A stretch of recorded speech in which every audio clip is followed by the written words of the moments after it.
Welcome to Black Thread Mysteries, where every unsolved mystery, vanishing act, and forbidden tale is just the beginning. Dive into the shadows with us as we pull the thread on the stories the world forgot or tried to hide. Subscribe and step into the unknown. The name Jack the Ripper echoes through darkened alleyways and shadowed corners of London's haunted past.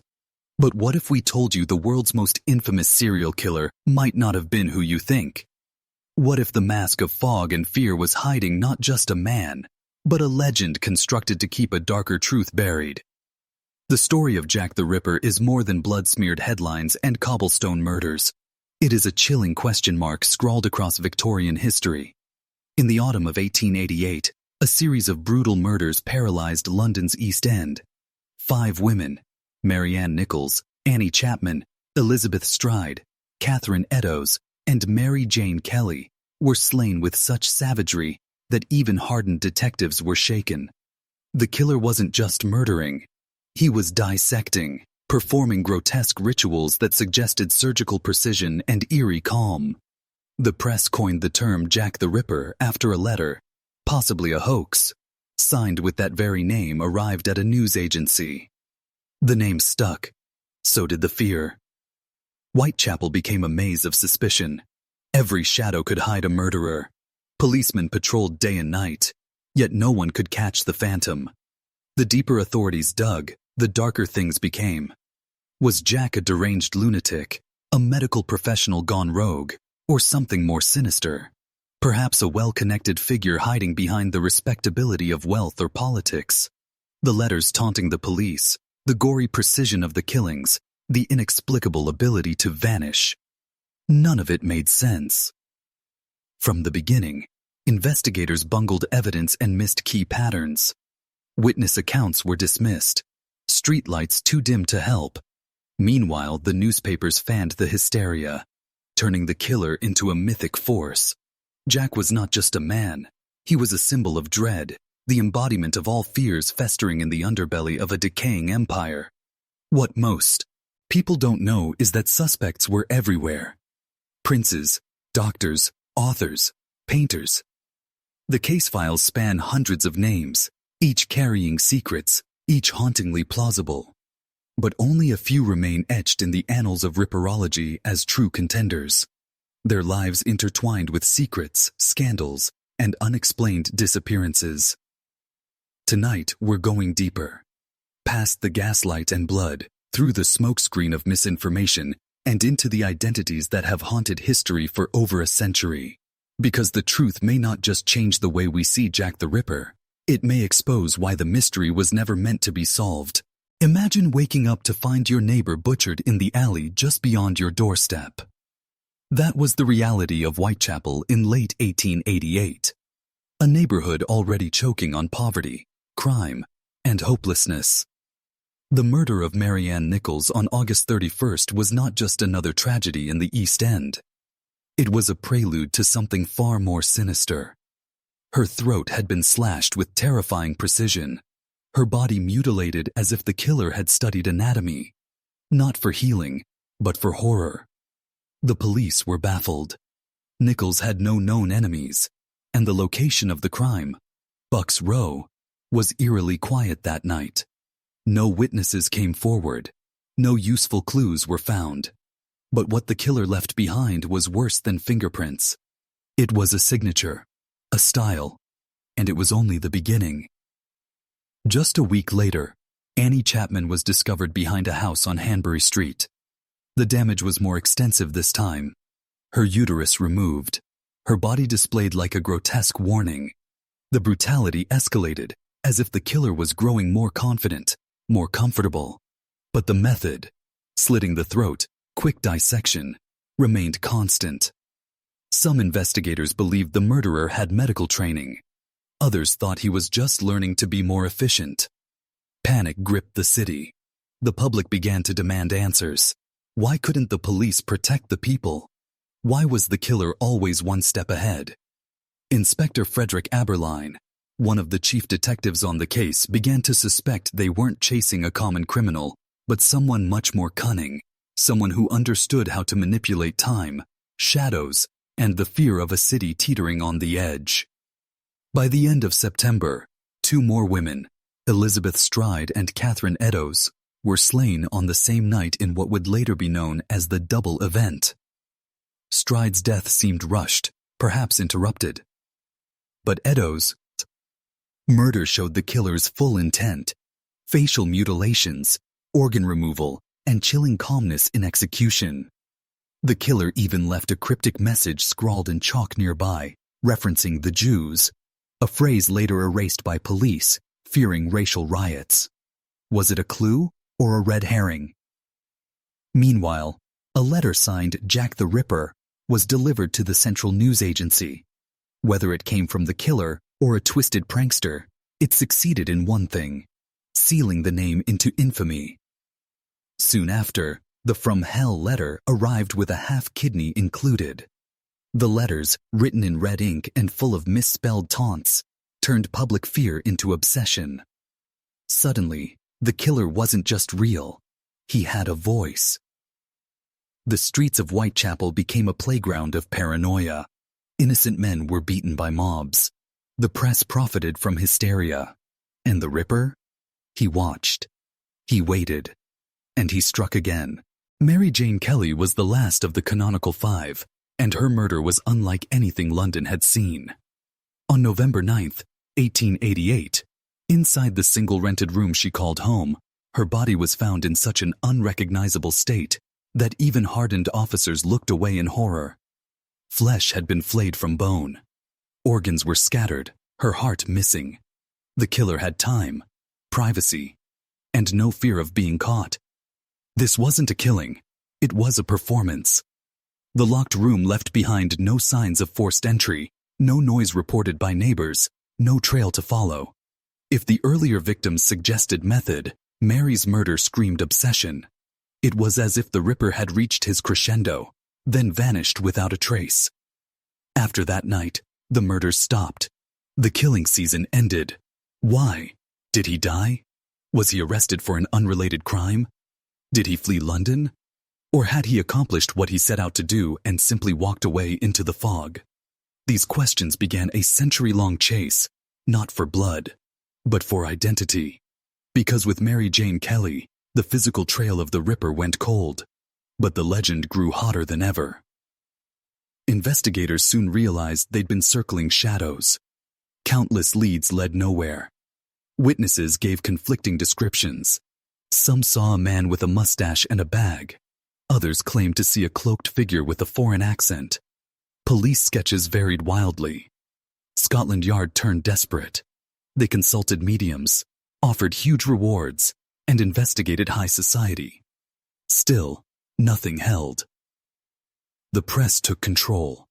Their dramatized illustrations turned Jack into a gothic monster. Top hat, cape, surgeon's blade glinting in hand.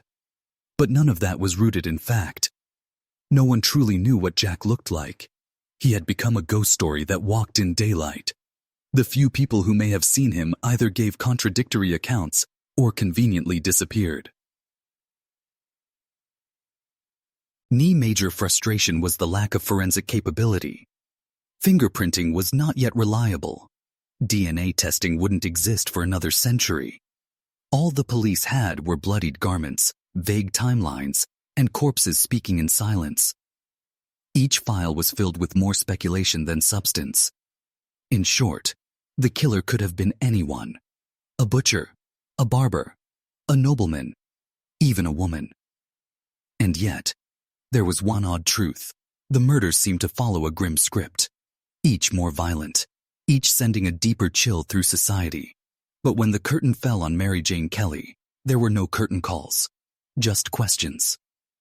Could the Ripper's final murder be his exit strategy, a signal that he had finished what he began? Or could the identity of Mary herself, rumored to have known secret clients or connections, be the real reason she died so horrifically? In the silence that followed, one thing became certain. London's greatest killer had evaporated, leaving behind not clues, but legends. Once the blood dried and the fog lifted, London was left with a riddle. Who could commit such horrors and disappear completely? As fear simmered into obsession, theories began to take shape. The first and most obvious suspect was someone with anatomical knowledge. A surgeon, perhaps a disgruntled doctor, or maybe someone who had practiced on cadavers before moving to the living. That led to Sir John Williams, Queen Victoria's own surgeon. He had access, knowledge, and a mysterious gap in his diary on the nights of the murders. Convenient or chilling? But the web grew stranger. One name that surfaced was Walter Sickert, a respected painter with dark tendencies. Some claimed his paintings echoed the poses of the Ripper's victims. Was he merely inspired by the killings, or reliving them? Later investigators, including famed author Patricia Cornwell, suggested he might have written the taunting letters to the press. She even funded DNA tests on old stamps, though the results were inconclusive. Still, Sickert had connections to the theatrical and political elite. He was eccentric, known for staying in strange lodgings, and sometimes expressed an eerie fascination with murder. But was he the monster behind Whitechapel's screams? Or just another face in the shadows? Then came the theory that turned the investigation upside down: the royal conspiracy. Some believed Prince Albert Victor, Queen Victoria's grandson, was involved. Known as Eddie, he was rumored to have had an affair with a working-class woman who gave birth to an illegitimate child. According to this theory, the murders were part of a cover-up, eliminating women who knew too much.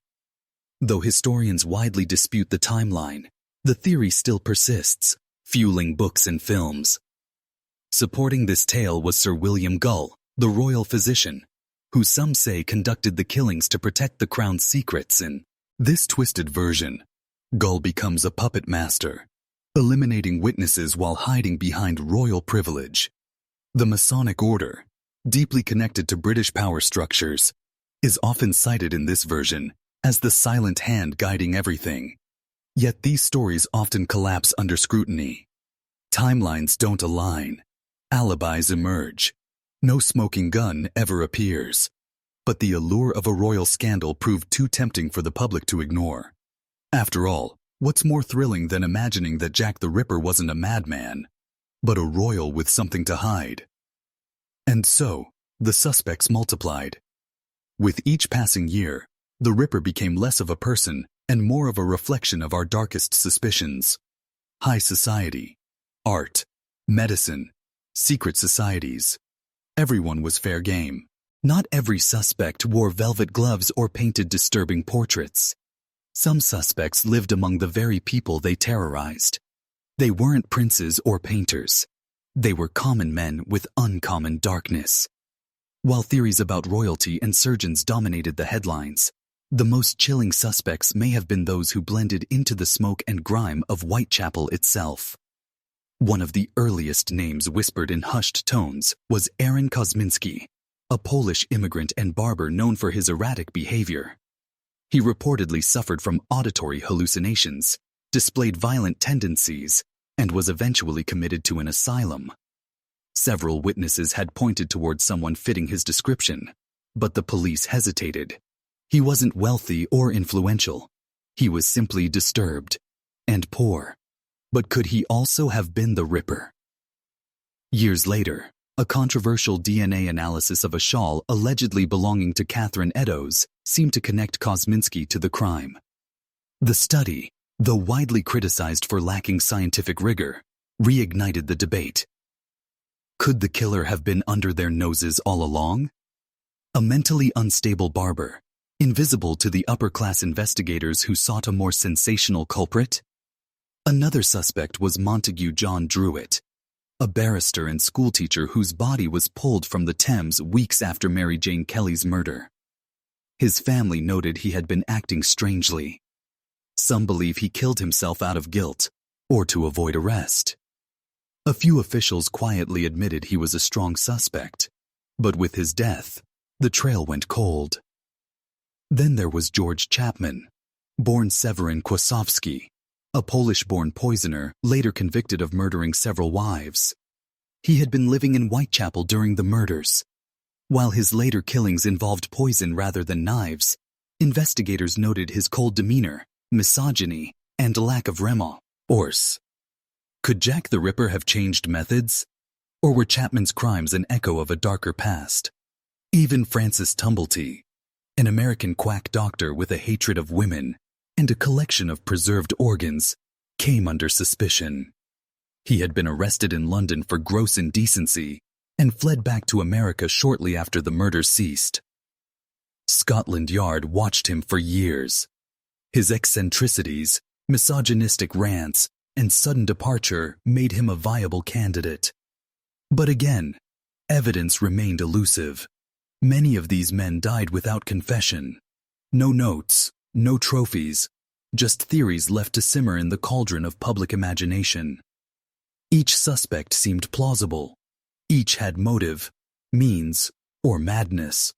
But the deeper one looked, the more the Ripper's face seemed to dissolve into 1,000 mirrored fragments.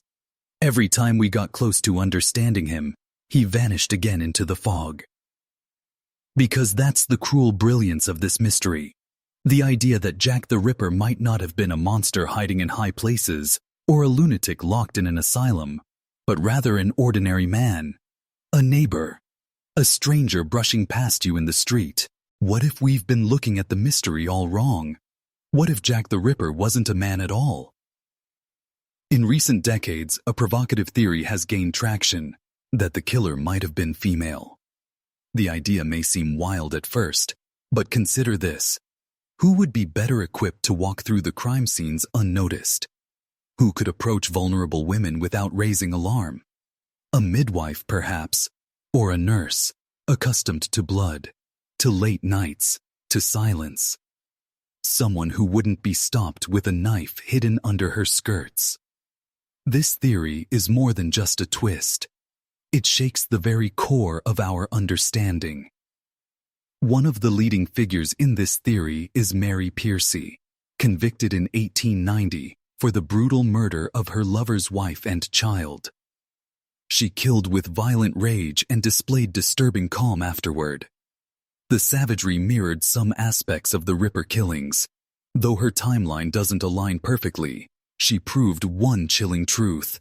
A woman could kill just as gruesomely, and perhaps even more invisibly. Some theorists suggest that a midwife might have been the ideal cover. Covered in blood, moving at odd hours, no one would question her presence in dark alleyways.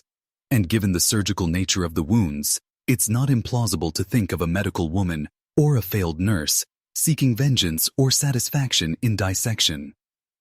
Others argue that a woman driven by jealousy or hatred, perhaps toward prostitutes, could have had a motive strong enough to fuel such carnage. Could Jack have been Jill? And if so, would a male-dominated investigation in 1888 have even considered it?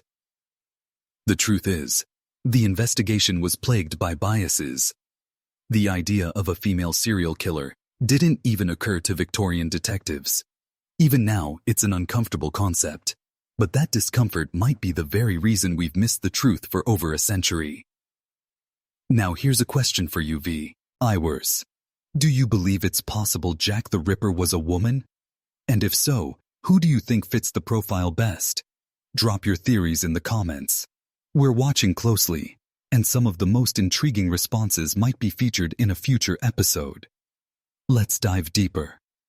Regardless of gender, whoever Jack was had an ability to disappear, to blend, to be seen, but never remembered. Some survivors described brief encounters, a soft voice, a cloaked figure, a hat pulled low, but none of those glimpses ever led to certainty. If Jack was a woman, that certainty may never come.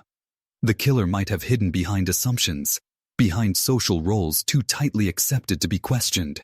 And that would make the Ripper not only a killer, but a master of perception. The murders may have ended long ago, but the real horror might lie in how perfectly Jack, or Jill, played us all. In the chaos of the Ripper murders, one of the most haunting threads wasn't written in blood.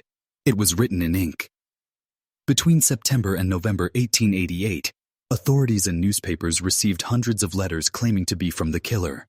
Some were crude hoaxes, others were deeply disturbing, and a few may have come from the real Jack the Ripper, or someone just as twisted. The most infamous letter, the one that gave birth to the name, was the Dear Boss letter, received by the Central News Agency. In it, the writer mocks police efforts, boasts of future killings, and signs off with a chilling flourish. Jack the Ripper. It was theatrical, taunting, and riddled with spelling errors. It arrived before the double event of September 30th, and when the killings continued, people began to wonder, had the killer actually warned them? Then came the From Hell letter, delivered to George Lusk of the Whitechapel Vigilance Committee. Inside the box was half a human kidney. The letter was shorter, written in erratic handwriting, and far less theatrical. Catherine Eddowes, one of the victims, was missing a kidney. Did the killer really send it? Or was it an elaborate prank? Even modern analysis can't confirm whether the organ belonged to Eddowes or whether the letter was the product of a demented imitator. Another notable piece was the Saucy Jackie postcard, received shortly after the double murder. It referenced both killings and claimed responsibility, but its postmark came after newspaper details had already been published, leading some to suspect it was a copycat. Scotland Yard treated many of these writings as hoaxes, possibly created by journalists eager to fan public hysteria. Some even suspected the Dear Boss letter had been penned by reporters from the Central News Agency to boost paper sales. If true, that would mean the name Jack the Ripper was born not from the killer's mind, but from media manipulation. And yet, a few letters contained details not widely known. Descriptions of the wounds, threats that matched real timelines, linguistic clues that hinted at regional accents, perhaps from Liverpool or even Ireland. Were these writers informed observers? Insiders? Or was Jack mocking them all with the ultimate performance, pretending to be someone else? Modern forensic linguistics has attempted to match letter styles with suspect profiles, analyzing word patterns, spelling habits, and even paper types. Some suggest that multiple letters came from the same hand. Others claim none are genuine. The truth? We still don't know. But in a case where silence kills and words mislead, the letters are perhaps the closest we'll ever get to hearing the killer's voice. They might be forgeries. They might be confessions. But one thing is certain. They kept the fear alive. The ink from those letters soaked into the bones of London, and the ripples still echo through every theory, every suspect, every haunted whisper. Jack the Ripper didn't just kill in darkness. He thrived in it. But perhaps his greatest weapon wasn't a blade. It was the incompetence of those sworn to stop him. As the bodies piled up, one thing became disturbingly clear. The very systems meant to protect the city were fractured, disconnected, blinded by bureaucracy and class prejudice. In many ways, the Ripper didn't outsmart them. He slipped through the cracks they refused to seal. In 1888, London's policing was split between two major forces, the Metropolitan Police and the City of London Police. Each had jurisdiction over different areas, and their cooperation was minimal. The Ripper killings occurred near the borders of both zones, leading to confusion over command, evidence sharing, and strategy.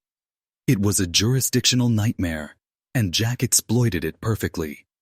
Witness statements were lost, crime scenes weren't preserved, photographs were rarely taken. Evidence that could have linked murders was destroyed, misplaced, or never collected at all. Some officers didn't even believe the killings were connected at first, arguing they were isolated acts of street violence.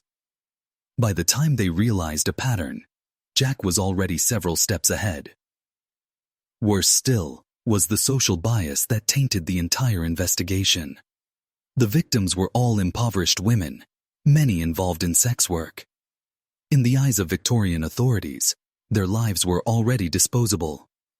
The sense of urgency, the desperation to solve the case, was dulled by societal indifference.